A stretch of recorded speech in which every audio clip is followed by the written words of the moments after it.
Umumnya setiap tahun berganti dan muncul penanggalan baru di bulan baru, di tahun yang baru. Sebagian aktivitas manusia ada yang melirik kepada waktu usia yang telah Allah anugerahkan untuk beraktivitas. Ada yang mengatakan saat ini saya telah berusia 15 tahun. Ada yang mengatakan saat ini saya berusia 20 tahun, 30 tahun, 40 tahun. Bahkan ada yang melebihi dari usia Nabi sallallahu alaihi wasallam saat diwafatkan Allah, kurang lebih 63 tahun. Apakah 70 tahun, 80 tahun, ataukah lebih daripada itu? Dan telah banyak di kisaran waktu yang Allah berikan, kesempatan yang Allah anugerahkan, kita isi dengan beragam aktivitas yang bahkan diiringi dengan perjuangan, keringat, darah, air mata, liku kehidupan yang telah dilalui, baik dalam kehidupan individual, di keluarga atau tingkat sosial yang lebih tinggi, dan segala aktivitas berdasarkan profesi yang telah bahkan tengah kita jalani. Dari sekian aktivitas yang telah kita lalui itu, ada satu ayat yang penting kita renungkan dalam Al-Quran. Dan ayat ini secara tajam disampaikan Allah tanpa banyak pembukaan, tanpa banyak iringan yang dalam bahasa manusia mungkin diawali dengan pengantar dan mukaddimah, tapi langsung ditujukan menghujam pada pertanyaan dasar yang dimintakan untuk diresapkan pada setiap jiwa-jiwa manusia, khususnya hamba-hamba Allah yang beriman, dari setiap pergantian waktu yang telah kita lalui, dengan pembuka dan informasi yang telah tadi kami sampaikan. Quran surah ke-59 Al-Hasyr di ayat yang ke-18. Allah Subhanahu wa taala berfirman, "Ya ayyuhalladzina amanu taqullaha wal tanzur nafsum ma qaddamat lighad wattaqullaha innallaha khabirum bima ta'malun." Hadirin, ayat ini dibuka dengan tegas oleh Allah Subhanahu wa taala untuk menghujamkan sebuah pesan yang dalam, khususnya ditujukan pada orang-orang yang telah menyatakan dirinya beriman kepada Allah Subhanahu wa taala. Dan berbahagianya kita semua, insya Allah, kita yang hadir di masjid ini, baik di area dalamnya, di luarannya, sekitarannya, insya Allah kita termasuk dalam golongan orang-orang beriman. Karena panggilan Jumat dibuka dengan panggilan iman. Quran surah ke-62 Al-Jumu'ah dengan namanya di ayat yang ke-9 itu. Ya ayyuhalladzina amanu idza nudiya lis-salati min yaumil jumu'ati fas'au ila dzikrillah. Panggilan Jumat dibuka dengan kalimat iman. Hei seluruh orang-orang yang telah menyatakan dirinya beriman kepada Allah Subhanahu wa taala, jika telah tiba seruan untuk menunaikan salat Jumat di hari Jumat itu, maka bergegaslah Anda untuk berzikir. Ingat, persiapkan diri Anda untuk menunaikan Jumat dengan sempurna. Jadi berbahagialah ketika kita hadir datang di Jumat ini. Bersyukurlah kepada Allah karena iman kita masih diakui oleh Allah Subhanahu wa taala. Iman kita masih merespon panggilan Allah Subhanahu wa taala. Dari sekian hamba-hamba Allah, bahkan yang mengatakan dirinya beriman sampai Jumat ini, kita yang terpilih dan berada di masjid ini. Belum tentu orang yang mengatakan dirinya beriman kemudian bisa mudah untuk menunaikan ibadah Jumat ini. Tapi dari syukur yang kita dapatkan ini, hadirin sekalian, kembali kita dipanggil, disentuh dengan iman kita ini dalam ayat yang tegas Allah sampaikan di Quran surah ke-59 ayat 18 ini. Ya ayyuhalladzina amanu. Kalau kita tarik ke dalam suasana Jumat saat ini, hei jamaah-jamaah Jumat yang telah datang dengan panggilan iman itu, hei kalian yang telah menyatakan dirinya beriman kepada Allah Subhanahu wa taala. Bahkan dibuka dengan huruf ya, disebutkan 360 kali dalam Al-Quran. Huruf ya, harfun nida, itu digunakan untuk memanggil seluruh jarak yang ada. Nidaul qarib, nidaul mutawassit, nidaul ba'id. Ada 14 huruf nida dalam bahasa Arab. Ada a, ada ya, ada aya, ada wa, dan sebagainya. Tapi di Al-Quran hanya satu yang disebutkan. Ya, karena huruf ya itu bisa mencakup seluruh fungsi panggilan dalam bahasa Arab. Dekat, menengah, jauh. Kalau disandingkan dengan kata iman, ya ayyuhalladzina amanu, Seakan Allah ingin mengatakan, hei seluruh pemilik iman tanpa kecuali. Alladzina disebutkan 1080 kali dalam Al-Quran, mencakup seluruh kalangan tanpa kecuali. Besar, kecil, tua, muda, sepanjang dia merasakan dan mengakui dia punya iman. Kata Allah, hei para pemilik iman, yang mungkin diantara kalian kualitas imannya beda-beda. Ada yang kalian imannya kuat sehingga kedudukannya merasa dekat denganku. Jangankan dipanggil dalam salat fardu, bahkan sebelum datang fardu tergerak menunaikan salat sunnahnya. Bahkan sebelum datang subuh sudah bangun untuk tahajudnya. Bahkan tidak menunggu Ramadan, Senin Kamis dia kerjakan sunnahnya. Ayamul bid dia tunggu-tunggu walau belum tiba waktunya, yang dekat dengan Allah. Ada yang biasa-biasa mutawasit menengah, salat nunggu fardu, puasa nunggu Ramadan, tapi iman masih melekat dalam dirinya walaupun keadaannya di tengah-tengah hubungannya dengan Allah Subhanahu wa taala. Ada yang ba'id, mungkin merasa jauh karena maksiat yang banyak dikerjakan, tapi masih menunaikan salat walau terlambat, masih ingin mengaji Al-Quran walau kadang-kadang. Demi Allah saya katakan, sifat Rahman Allah menjadikan baik yang imannya kuat, menengah ataupun jauh disamakan oleh Allah Subhanahu wa taala dengan panggilan ini. Seakan Allah ingin mengatakan, saya tidak peduli sepanjang kalian masih ada iman dalam jiwamu dan datang memenuhi panggilanku, maka aku akan jadikan yang jauh aku dekatkan, yang menengah aku lekatkan, dan yang dekat aku semakin berikan kedudukan di sisiku. Maka berbahagialah ketika ada panggilan kita respon.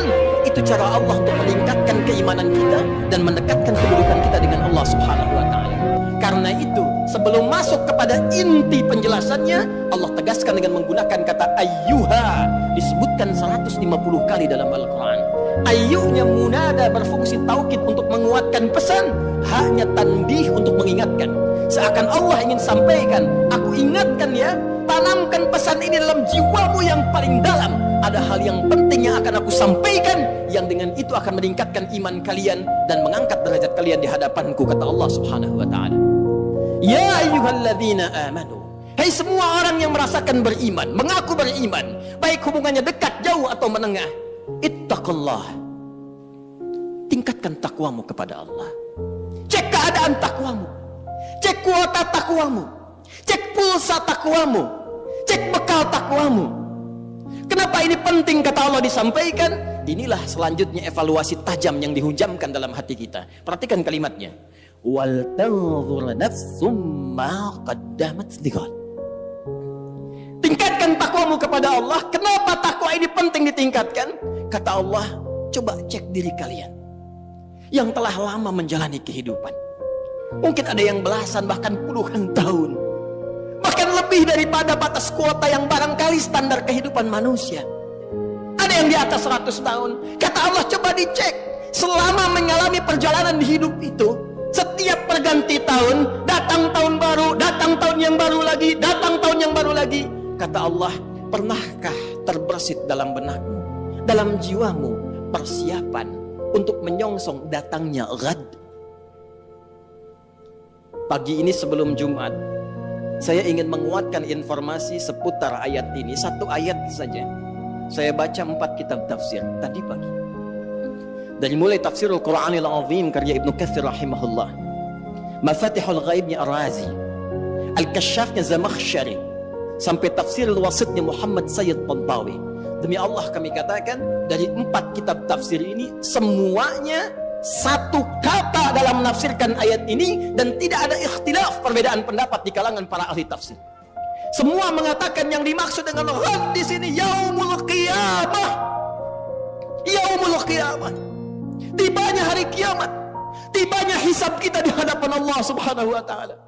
Dalam bahasa bebasnya tapi lugas dan tegas, seakan Allah ingin mengatakan, "Hei, kalau besok kamu dihisab dari pergantian waktu yang telah kami lalui, dari masa yang telah kami berikan kepada kalian, dari setiap perganti tahun, tahun baru, tahun baru, tahun baru, kalau tiba-tiba besok kiamat, bekal apa yang telah kamu siapkan untuk menjunjung itu? Bekal apa yang telah kamu hadirkan untuk menghadapi hari kiamat itu?" Karena itu semua mengatakan, diungkapkan dengan kalimat ghad. Bisa Allah menyampaikan, ya ayyuhalladzina amanu taqullaha wal tanzur nafsum ma qaddamat liyaumil qiyamah. Tapi kenapa Allah mengatakan ghad yang dalam bahasa kita diartikan besok? Semua ahli tafsir mengatakan litaqrib, untuk menghunjamkan ke dalam jiwa kita rasa seakan itu. Bayangkan kiamat kalau besok terjadi di hadapan kita, bekal apa yang kita bawa?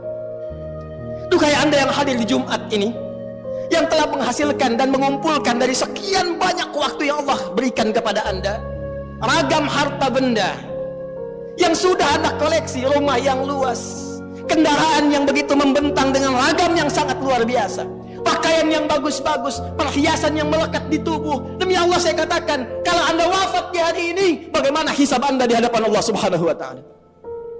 Kalau kiamat terjadi besok, apa persiapannya kata Allah? Dan kiamat terkecil itu kematian.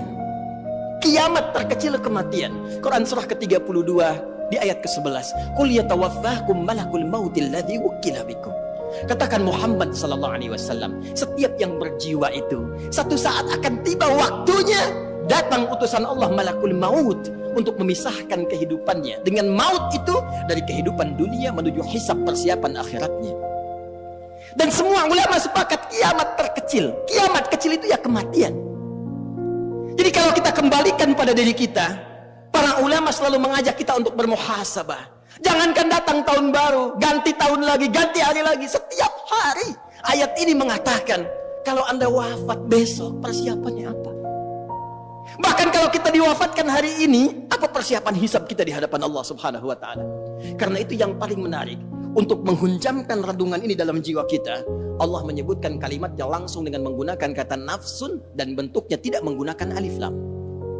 Wal tanzur nafsum ma qaddamat lighad. Kalimat nafsunnya tidak menggunakan alif lam, nakirah. Kata para ulama tafsir, kalimatnya tidak menggunakan alif lam untuk memberikan kesan dan pesan kepada kita. Kalau ingin bagus dalam introspeksi, kalau ingin benar dalam muhasabah, lepaskan dulu seluruh kecenderungan dunia kita, kemudian tanyakan pada hati kita yang paling dalam, sudah benarkah cara hidup kita sampai dengan detik ini? Itulah rahasianya kenapa di ayat ini kata nafsun tidak menggunakan alif lam. Seakan-akan Allah ingin mengatakan pada kita, coba merenung sejenak. Bukan dengan kembang api itu, bukan dengan petasan itu, bukan dengan pesta itu, tapi dengan jiwa Anda, dengan hati Anda, dengan kolbu Anda, dengan jiwa yang Allah berikan kepada kita. Cobalah kemudian sejenak saja, sepersekian menit kita diam sejenak, tanyakan pada jiwa kita, istafti qalbak, kemana hidup kita ini? Sudah benarkah puluhan tahun saya beraktivitas? Sudah benarkah puluhan tahun ini misi yang saya emban? Sudah benarkah jalan hidup saya? Bagaimana kalau sekarang saya wafat? Saya berikan rumus cepat. Kalau ada orang masih merasa kurang nyaman, gelisah, dan khawatir bila diwafatkan di saat itu dia merenung, ini sudah fitrah menunjukkan ada kekurangan bekal yang ada dalam jiwanya. Dan merasakan ada bekal yang kurang untuk dibawa pulang. Yang paling mencengangkan dan paling irasional, sudah tahu bekalnya kurang, sudah tahu yang kemarin itu masih banyak kurangnya, kok sisa yang diberikan masih main-main juga? Kok sisa waktu yang diberikan masih belum serius juga? Jadi kalau sampai Jumat ini, sampai detik ini belum mampu merubah kita untuk dekat dengan Allah, Anda butuh berapa Jumat lagi? Anda butuh berapa tahun baru lagi? Apa masih senang hanya dengan urusan dunia Anda rayakan, sementara besok kita berpulang di hadapan Allah Subhanahu wa ta'ala? Ingat akhirat bukan meninggalkan dunia, tapi ingat akhirat mengarahkan anugerah dunia yang Allah berikan kepada kita supaya ditata menjadi kepentingan ibadah.